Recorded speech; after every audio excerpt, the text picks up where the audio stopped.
Hello everyone दोस्तों, कैसे आप सभी लोग। द पॉलिटिकल मास्टर में आप सभी का स्वागत है। आशा करता हूँ कि आप सभी लोग स्वस्थ होंगे और सही प्रकार से अपने एग्जाम की तैयारी में पूरे जोर शोर तरीके से लगे होंगे। दोस्तों आज इस वीडियो में हम बात करने वाले हैं क्लास 12 के इतिहास के चैप्टर नंबर 10, जिसका नाम है उपनिवेशवाद और बिहार। और इस चैप्टर के जितने भी इंपॉर्टेंट टॉपिक हैं जो हमें पढ़ना है, जो सेकंड टर्म एग्जाम में आ रहे हैं, जहां से क्वेश्चन पूछा जाने वाला है, वो सारे टॉपिक के बारे में हम बात करने वाले हैं दोस्तों। सो प्लीज इस वीडियो को एंड तक देखिएगा। चैनल पर नए और चैनल को अभी तक सब्सक्राइब नहीं किया तो चैनल को जरूर सब्सक्राइब कर लीजिएगा, बेल आइकन को प्रेस कर लीजिए दोस्तों। इससे पहले हमने पॉलिटिकल साइंस के दोस्तों एक इम्पोर्टेंट क्वेश्चन की सीरीज चलाई थी, इम्पोर्टेंट टॉपिक की सीरीज चलाई थी, और हमने आपसे वादा किया था कि अगर आपने सीरीज कर ली तो आपको इससे बाहर क्वेश्चन नहीं देखने को मिलेंगे दोस्तों। वैसे और जितने भी क्वेश्चन आप सभी के आए थे, चाहे वो set 1, set 2, set 3 political science के सभी क्वेश्चन हमारे इंपॉर्टेंट जो है सीरीज से आए थे। तो ऐसे ही सीरीज हम एक हिस्ट्री को लेकर आए, जो कि हिस्ट्री का जो पेपर आपको 10 जून का है। तो चलिए दोस्तों इस वीडियो को शुरू करते हैं। और वीडियो को शुरू करने से पहले छोटे से इल्तिजा है, रिक्वेस्ट है, चैनल को जरूर सब्सक्राइब कर लीजिएगा और बेल आइकन को प्रेस कर लीजिए। तो सबसे पहले जान लेते हैं दोस्तों इतिहास में हमें कौन कौन से चैप्टर सेकंड टर्म एग्जाम को लेकर पढ़ना है, क्योंकि बहुत से बच्चे अभी भी मैसेज करते हैं सर चैप्टर कौन कौन से पढ़ना है। तो मैं आपको बता दूं सेकंड टर्म के लिए आपको जो चैप्टर पढ़ना है वो है चैप्टर नंबर 9, जो आपकी सेकंड पाठ्य पुस्तक उसका आखिरी चैप्टर, जिसका नाम है शासक और विभिन्न इतिवृत्त यानी मुगल दरबार से ये आपको चैप्टर पढ़ना है। उसके बाद चैप्टर नंबर 10 जो आज हम करने वाले वो है उपनिवेशवाद और देहात, ये पूरा कवर करना है। यहाँ पर अगर हम बात करें दोस्तों उपनिवेशवाद और देहात में, यहाँ पर आपको दक्कन वाला जो पार्ट है, दक्कन दंगा आयोग, ये रिपोर्ट आपको नहीं पढ़नी है। जो हम बताने वाले वही पढ़ना है इस चैप्टर में, ठीक है। विद्रोही और राज 1857 का आंदोलन और उसके व्याख्यान चैप्टर नंबर 11। इसके अलावा महात्मा गांधी और राष्ट्रीय आंदोलन सविनय और उससे आगे चैप्टर नंबर 13 और चैप्टर नंबर 15 संविधान का निर्माण। तो 1, 2, 3, 4, 5 यानी ये जो 5 चैप्टर है दोस्तों, यही आपको पढ़ना है। किसके लिए? पॉलिटिकल साइंस के लिए नहीं, इतिहास के लिए। जी हाँ, इतिहास के 5 चैप्टर से 40 नंबर के सवाल पूछे जाएंगे। तो आज हम बात करने वाले हैं दोस्तों चैप्टर नंबर 10 की उपनिवेशवाद और देहात, ठीक है। तो वो इम्पोर्टेंट टॉपिक जो इस चैप्टर से हमें कवर करना है वो कौन कौन से टॉपिक है दोस्तों? तो बंगाल और वहां के जमींदार के बारे में पढ़ेंगे। जैसे आप सभी को पता है कि बंगाल ही वह प्रांत है जहां पर ब्रिटिश सरकार ने सबसे पहले अपने शासन व्यवस्था की स्थापना की थी। क्लियर? इसके बाद हम देखेंगे वो इस्तेमारी बंदोबस्त क्या है, ठीक है। वर्तमान में नीलामी की प्रक्रिया, राजस्व राशि भुगतान में जमींदार क्यों देरी करते थे, क्यों चूक करते थे, ठीक है। जोतदार का उदय, जमींदार, 5वीं रिपोर्ट, कुदाल और हल। इसके अलावा हम बात करेंगे दोस्तों दामिने को, संथाल, राजमहल की पहाड़ियां और बुकानन का विवरण। तो ये वो टॉपिक है जहां से आपके क्वेश्चन पूछे जाएंगे इस चैप्टर से दोस्तों। और हम बताने वाले हैं कि जहां से बार बार क्वेश्चन पूछा गया है और वो क्वेश्चन ही पूछा जाएगा दोस्तों। तो अगर हम बात करें अपने पहले टॉपिक की, जिसका नाम है बंगाल के जमींदार, ठीक है, यह बंगाल और वहां के जमींदार। तो दोस्तों क्वेश्चन आता है कि ब्रिटिश शासन के द्वारा सबसे पहले जमींदारी कहाँ तय की गई। तो अगर हम बात करें, चूंकि आप सभी को पता है कि बंगाल से ब्रिटिश शासन ने अपने शासन व्यवस्था की शुरुआत की थी, और यहीं पे ही बंगाल का एक जिला है वर्धमान जिले से इन्होंने अपने बंदोबस्त, जिसे हम इस्तेमारी बंदोबस्त के नाम जानते हैं। तो 1793 में 1793 में यहाँ पर एक व्यवस्था लागू की गई जिसका नाम था इस्तेमारी बंदोबस्त। अब ये इस्तेमारी बंदोबस्त क्या था दोस्तों? इस्तेमारी बंदोबस्त की अगर हम बात करें तो ये एक ऐसी व्यवस्था थी जिसमें जो लगान था, ब्रिटिश सरकार द्वारा लगान को निश्चित कर दिया गया और लंबे समय तक निश्चित कर दिया गया। अब इसको ऐसे मान लेते हैं कि ब्रिटिश सरकार ने क्या किया कि भाई अगर आपका उत्पादन चाहे 10 रुपए हो, चाहे 15 रुपए आपके पास फायदा हो या 20 रुपए हो, आपको ब्रिटिश सरकार को इस इस्तेमारी बंदोबस्त के तहत जो 1793 में लागू की गई थी, उसके तहत एक स्थायी रकम या स्थायी लगान जो है ब्रिटिश सरकार को देना होता था। अगर ये लगान नहीं चुका पाते थे जमींदार, तो जमींदार की नीलामी को जो है, जमींदार की जो जमींदारी थी उसको नीलाम कर दिया जाता था। और जमींदार के जमींदार नीलाम करने के बाद जो रकम मिलता था उसे ब्रिटिश सरकार इसे अपने लगान की वसूली किया करते थे। ठीक है, तो ये थी इस मुरारी बंदोबस्त के तहत एक स्थायी बंदोबस्त कर दिया गया था लंबे समय तक के लिए कि उत्पादन से ब्रिटिश सरकार को कोई मतलब नहीं था, लेकिन चाहे उत्पादन हो चाहे ना हो, ब्रिटिश सरकार को एक मुश्त लगान लेनी होती थी। जो देता कौन था? जमींदार। अब ब्रिटिश सरकार ने इस जमींदारी को लेने के लिए क्या किया?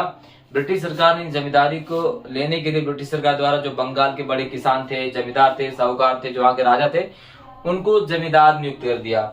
ठीक है, उनको जमींदार नियुक्त कर दिया और उनको जिम्मेदारी सौंपी गई कि आप किसानों से हमें लगान वसूल कर देंगे। ठीक है, अब चूंकि जिस समय ये स्थिति उत्पन्न की गई थी उस समय पूरे बंगाल, पूरे भारत देखेंगे ना, तो ना तो बरसात अच्छी होती थी, ना मौसम सही था, तो उत्पादन बहुत कम होता था। और जब उत्पादन होता ही नहीं था तो लगान कैसे चुकाया जा सकता था? तो ऐसे में जो जमींदार थे, जिसकी जिम्मेदारी थी ब्रिटिश सरकार लगान देने की, तो जमींदार को जब किसान लगान दे ही नहीं पाते थे, तो जमींदार कहाँ से सरकार को देगा? तो ऐसे में जो सरकार है वो जमींदारों की जमींदारियां जो है नीलाम कर देती थी। अब जमींदार जो थे इस जमींदारी को नीलामी से बचाने के लिए तरह तरह के हथकंडे अपनाते थे। जी हाँ, तरह तरह के हथकंडे, समझ रहे आप? मान लेते क्या जमींदार क्या होता था, कभी कभी जमींदार खुद उस जमींदारी को अपने लोगों द्वारा खुद खरीद लिया करते थे, या अपने लठेतों को भेजकर, या अपने पत्नियों के नाम पर, या अपने महिलाओं के नाम पर उस जमींदारी को लिख दिया करते थे, जिससे जब जमींदारी नीलाम होती थी तो उस जमीन को जमींदार के द्वारा भेजे गए लोग ही या बहरूपिया लोग ही उस जमीन को खरीद लेते थे, जिससे जमींदार की जमींदारी बच जाती थी और ब्रिटिश सरकार को लगान भी कम देना पड़ता था। अब ऐसा हथकंडे क्यों अपनाए थे, जो है जमींदार क्यों अपनाया करते थे? क्योंकि एक तो लगान की रकम बहुत ज्यादा थी, उत्पादन बहुत कम हो रहा था, और इसी से ब्रिटिश सरकार द्वारा सूर्यास्त का कानून लागू कर दिया गया था कि सूर्यास्त कानून आप समझ लीजिए कि क्या होता है सूर्यास्त कानून। मान लेते हैं कि सरकार द्वारा आपने सरकार से कर्ज लिया, तो अगर मान लेते हैं कि आज है 27 मई, तो 27 मई को आपने कर्ज दिया, सरकार ने आपको कहा कि भाई 5 जून तक मुझे कर्ज देना, वापस लौटाना है, तो 5 जून के सूर्यास्त होने से पहले पहले आपको कर्ज देना पड़ता था। अगर आप कर्ज नहीं दे पाए या लगा नहीं चुका पाए तो आपको जमीन को बेच दिया जाता था। इसे सूर्यास्त कानून कहा गया।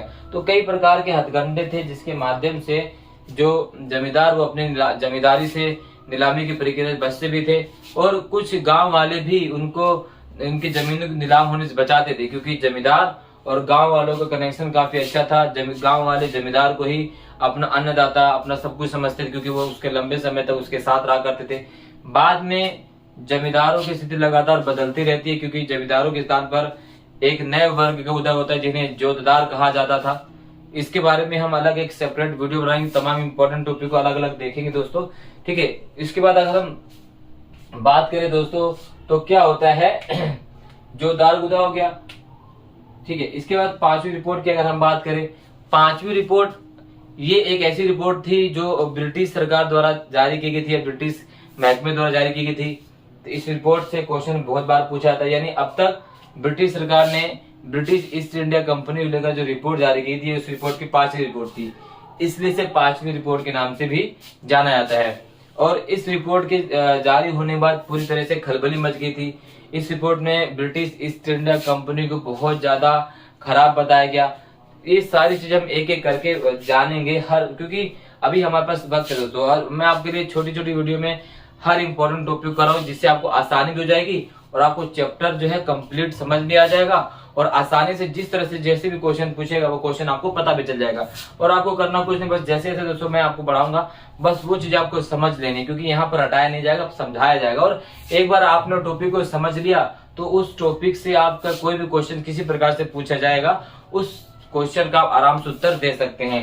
ठीक है, इसी प्रकार से कुदाल और हल से जो है 3 नंबर से क्वेश्चन पूछा जा सकता है। कुदाल और हल का किस्सा अगर मैं बताऊं दोस्तों तो ये जो है संथाल और पहाड़िया लोगों का है, क्योंकि जो है जो पहाड़िया लोग थे वो हल से खेती करने से मना करते थे। उनके अनुसार प्रकृति से दोहन ज्यादा नहीं करना चाहिए, क्योंकि हल से ज्यादा दोहन होता था। वो कुदाल से खेती किया करते थे, जबकि जो संथाल लोग थे उन्हें कुदाल और हल से कोई फर्क नहीं था। तो कुदाल एक प्रकार से आप कह सकते हैं पहाड़ी लोग, और हल जो है संथाल का प्रतीक था। ये भी हम आपको बताएंगे लड़ाई क्या थी इसकी चीज को लेकर। ठीक है, दामिनिको के क्या है, दामिनिको से भी 3 नंबर से सवाल पूछा जा सकता है। तो दोस्तों दामिनिको की अगर हम बात करें, दामिनिको उस भूमि के पट्टे को कहा गया जिस भूमि को ब्रिटिश सरकार द्वारा संथालों को दिया गया था वहां पर स्थायी रूप से खेती करने के लिए, और जहां संथाल स्थायी रूप से खेती क्या करते थे उसी भूमि को क्या कहा गया, दामिनिको कहा गया। इसके भी बारे में हम इस जो पूरे डिटेल से आपको बताएंगे, बस आपको भी टॉपिक में आपको बता दे रहा हूं हमें पढ़ना क्या क्या क्या तरीके की चीजें करनी है, ठीक है। राजमहल की पहाड़ियां, तो दोस्तों राजमहल की पहाड़ियां जो है वो बुकानन था, बुकानन को अभेद लगती थी, एक अभेद किला प्रतीत होती थी, क्योंकि राजमहल की पहाड़ियां में जो लोग रहते थे उन्हें पहाड़ी लोग कहा जाता था। वो अपने जल जंगल जमीन से बहुत ज्यादा कह सकते मोहब्बत करते थे। उनका अनुसार कि जल जंगल जमीन पर उनका अधिकार है, वो कोई बाहरी लोगों को वहां पर आने नहीं देते थे। अगर कोई बाहरी लोग आता था उनको मारकर भगा दिया करते थे। और जो पहाड़िया लोग जो है दोस्तों जो है कहते हैं स्थानांतरित खेती क्या करते थे, आज स्थान ये कि आज यहाँ पर खेती कर रहे हैं तो आने वाले समय में यहाँ खेती करने के बाद यहाँ खेती कर रहे थे। इस तरह से इनकी स्थानांतरित खेती चलती रहती थी। और ब्रिटिश सरकार को अपने व्यवसाय बढ़ाने के लिए कर और आमदनी बढ़ाने के लिए इस पहाड़ी लोगों की जमीनों की तलाश थी, जिसको पहाड़ी लोगों ने देने से मना कर दिया। तो इसी के बाद में ब्रिटिश सरकार ने इन पहाड़ी लोगों को भगाने के लिए संथालों को यहाँ पर एक उदय होता है, जो हम आपको आने वाले चैप्टर में मतलब वीडियो में अच्छी तरह से एक्सप्लेन करें किस तरह से। बाद में पहाड़िया लोग जो है वो पहाड़ी के ऊपर चले जाते हैं, राजमहल की पहाड़ी ऊपर चले जाते हैं, और पहाड़िया लोगों के अलावा जो संथाल पहले स्थानांतरित खेती क्या करते थे। अब ब्रिटिश सरकार ने एक भूमि दे दी जहां पर वो आराम से खेती क्या करते थे। तो बाद में पहाड़ी लोग आगे चले गए और संथाल जो है वहीं रहकर खेती करते थे ब्रिटिश सरकार के लिए। इससे ब्रिटिश सरकार को क्या होने लगा, मुनाफा होने लगा, उन्हें आमदनी होने लगी, आय राजस्व बढ़ने लगा, तो ब्रिटिश सरकार को फायदा हो रहा था। अब जब ब्रिटिश सरकार को फायदा हो रहा था तो ब्रिटिश सरकार ने धीरे धीरे इन संथालों से भी कर्ज लेना शुरू कर दिया, लगाना शुरू कर दिया। तो इस तरह से संथालों का मोह भंग भी ब्रिटिश सरकार से हो जाता है। बाद में ये भी विद्रोह कर देते हैं, ठीक है। बुकानन से सवाल आता है दोस्तों, बुकानन ब्रिटिश सरकार के कह सकते हैं कि विधिवेत्ता था, ठीक है। वो वहां का डॉक्टर भी था वहां से उनके लिए।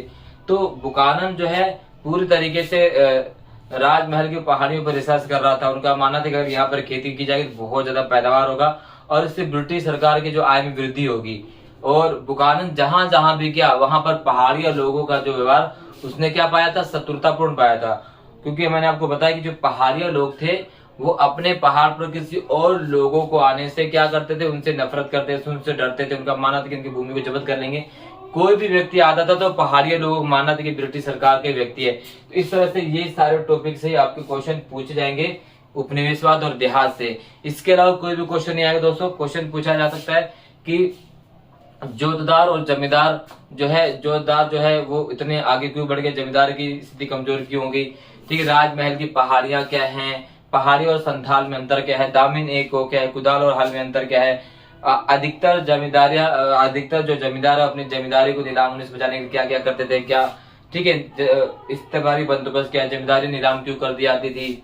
इस तरह सवाल जो है पूछे जा सकते हैं। इसके अलावा ब्रिटिश सरकार द्वारा जमींदारों को नियंत्रण में लाने के लिए कौन कौन से तरीके अपनाए गए, तो ये सवाल जो है आपसे पूछे जाएंगे दोस्तों।